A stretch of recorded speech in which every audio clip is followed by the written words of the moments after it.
Subscribe कीजिए हमारे channel नूर रज़ा को और बेल आइकन को प्रेस कीजिए, जिससे आपको हमारी न्यू वीडियो की नोटिफिकेशन मिलती रहे। क्या तुम्हें पता है सुन्नी दावत इस्लामी की दरसी किताब बरकात शरीयत में हुजूर कायदे मोहतरम हजरत अल्लामा हाफिज व कारी मोहम्मद शाकिर अली नूरी रज़वी साहब किबला एक हिकायत नकल फरमाते हैं, जिसको मैं अपनी अल्फाज का जामा पहनाकर आपकी खिदमत में इख्तिसार के साथ पेश करना चाहता हूँ। एक अल्लाह के बरगजीदा बंदे अल्लाह अकबर अपनी बूढ़ी माँ से कहते हैं, अम्मी मुझे काबतुल्लाह की ज़ियारत का शौक हुआ है, अगर इजाज़त दें तो मैं काबे की ज़ियारत के लिए जाऊँ।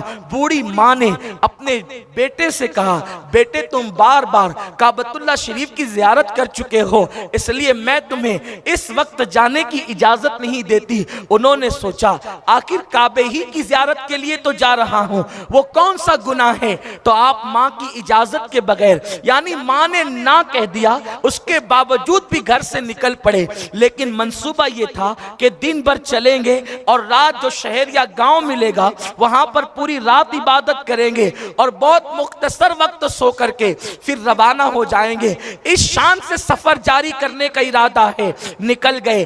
दिन भर तो माँ को एहसास ना हुआ। रात को माँ ने पुकारा, बेटा कहाँ है तू। जब कोई जवाब ना आया तो माँ का दिल बेचैन हो गया, माँ का दिल मुस्तरिब हो गया, माँ बेकरार हो गई और कहने लगी, अच्छा मेरे ना कहने के बावजूद भी तू काबतुल्लाह के सफर के लिए चला गया। बस ये जुमले कहने के बाद माँ की ममता तड़पी है और तड़पने के बाद एक अजीब सा गुस्सा आया है और जबान से दो जुमले निकल गए, अल्लाह मेरी इजाजत के बगैर वो निकला है, काबे तक पहुंचने न पाए। बस इतना कहना था।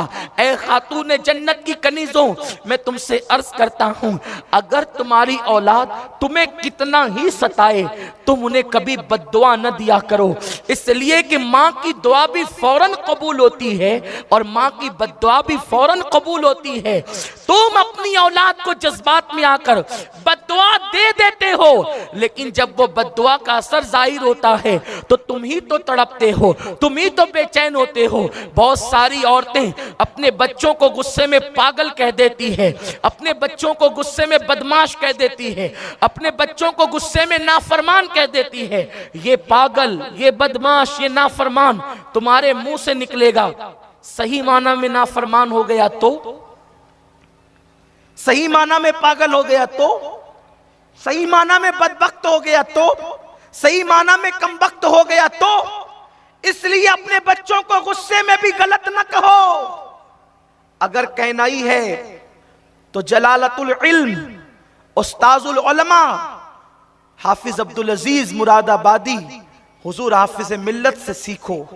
जब आप गुस्से में आते थे तो गुस्से में भी बच्चों को जन्नती कहकर पुकारते थे, अपने तलबा को जन्नती कहकर पुकारते थे। गुस्सा भी उतर जाए और कबूल हो जाए तो उनका बेड़ा भी पार हो जाए। मेरे प्यारे आका सल्लल्लाहु अलैहि वसल्लम की कनीजों, तो इसलिए अपने बच्चों को बुरे अलकाबात से याद न करो, अपने बच्चों को बदबख्त न कहो, कमबख्त न कहो, इसलिए कि माँ के जुमले अल्लाह औलाद के हक में कबूल करता है। अच्छा कहोगे तो भी कबूल करता है और बुरा कहोगे तो भी कबूल करता है। इसलिए बहुत एहतियात की जरूरत है, बहुत एहतियात से काम लेने की जरूरत है। तो अर्ज ये कर रहा था, माँ की जबान से निकल गया कि अल्लाह मेरी इजाजत के बगैर निकला है, मेरी नाफरमानी करते हुए निकला है, काबे तक पहुंचने न पाए। वो बुजुर्ग चलते हुए एक गांव में रात के वक्त पहुंचे और वहां पहुंचने के बाद सोचा कि मंसूबे के मुताबिक, प्लान के मुताबिक, शेड्यूल के मुताबिक नमाजें पढ़नी है। मस्जिद ढूंढी और वहां पर नवाफिल शुरू कर दिया। क्या था, उस रात उस गांव में चोर आए और उन्होंने चोरी का इरादा किया। लोग बेदार हो गए, चोर चोर कहकर एक दूसरे को होशियार करने लगे। और उसके बाद फिर ये था, उन चोरों के पीछे पूरा गांव भागने लगा।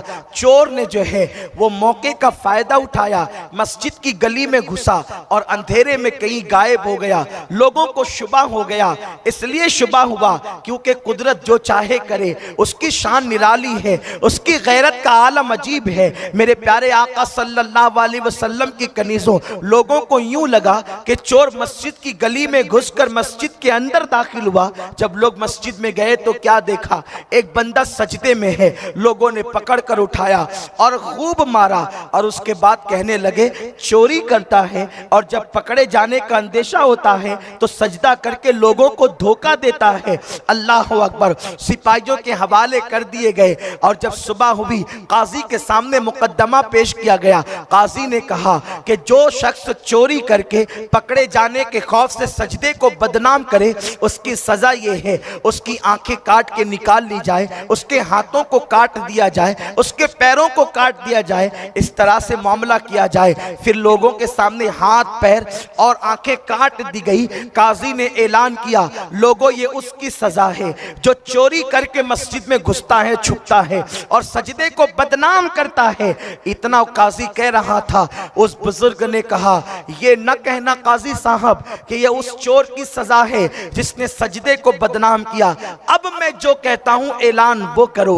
आप ये ऐलान करें ये उस ज़ायरे काबा की सजा है जो अपनी मां की नाफरमानी करते हुए काबे की ज़ियारत के लिए जा रहा था। जुमलों में इतनी तासीर थी, लोगों के दिल लरस गए, लोग बेचैन हो गए और पूछा आप कौन है? तो आपने बताया।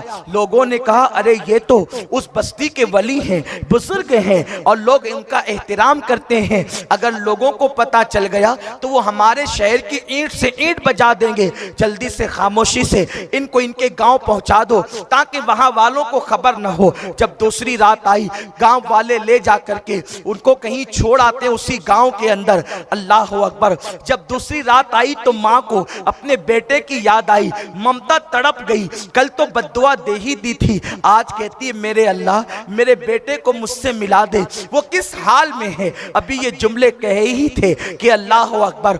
बाहर से आवाज आई, है कोई गरीब को खाना खिलाने वाला?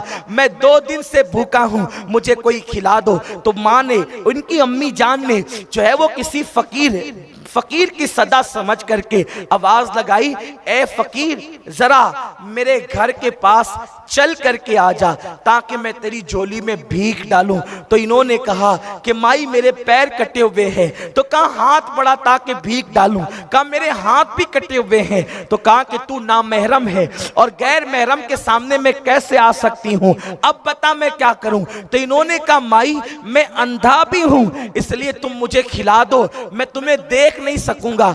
जैसे ही वो बाहर निकली, देख करके हैरान रह गई कि हाथ और पैर कटे, आंखें कटे हुए, ये कोई फकीर नहीं है बल्कि खुद का बेटा है। बेचैन होकर के बेटे से लिपट गई, बेटे तेरा हाल क्या है?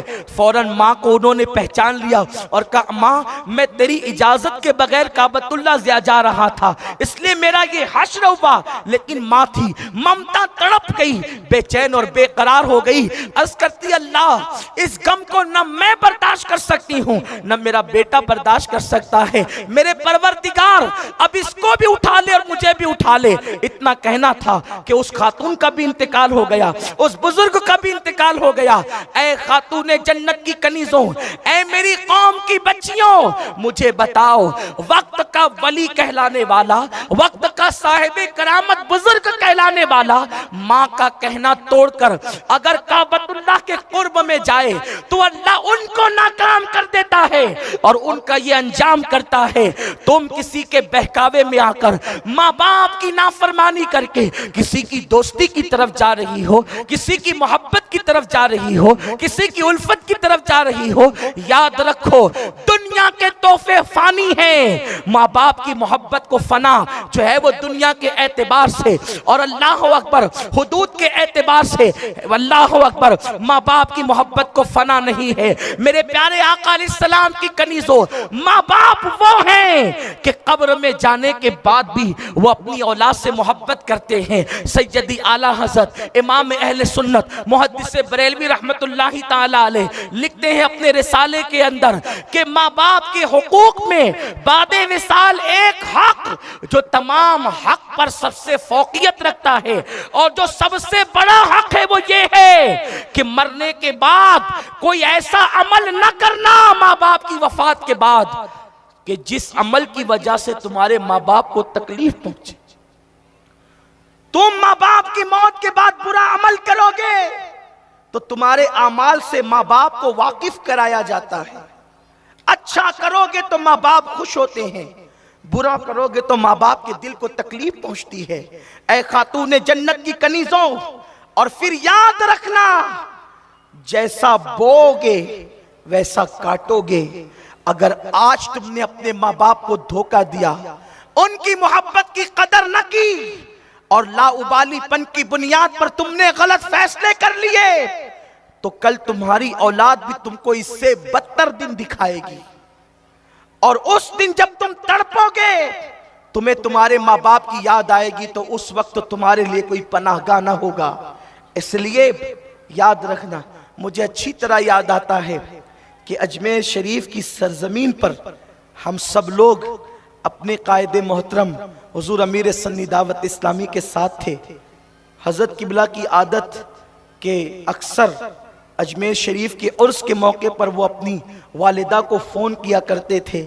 इंतकाल के बाद वालिदा के जब पहली छठी आई तो हज़रत को उनकी वालिदा की याद आई, तो हज़रत ने हम लोगों को एक शेर सुनाया था जिसकी लज्जत आज भी महसूस होती है कि माँ की गोद, बाप की गोद माँ का आंचल, बाप की गोद माँ का आंचल।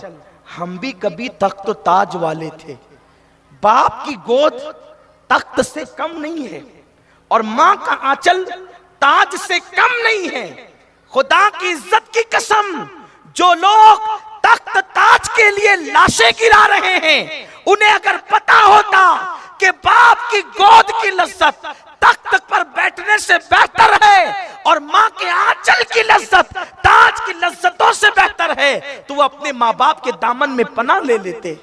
ऐ खातून जन्नत की कनीज़ों, होश के नाखून लो, तुम्हें भी कल माँ बनना है। अपने माँ बाप का दिल न दुखाना। और फिर एक मर्द के लिए सबसे बड़ा हक उसके माँ बाप का है, और एक औरत के लिए सबसे बड़ा हक पहले उसके शौहर का है, उसके बाद माँ बाप का। जब तक औरत की शादी ना हो उस पर हक माँ बाप का है। शादी हो जाए तो पहला हक उसके शौहर का है।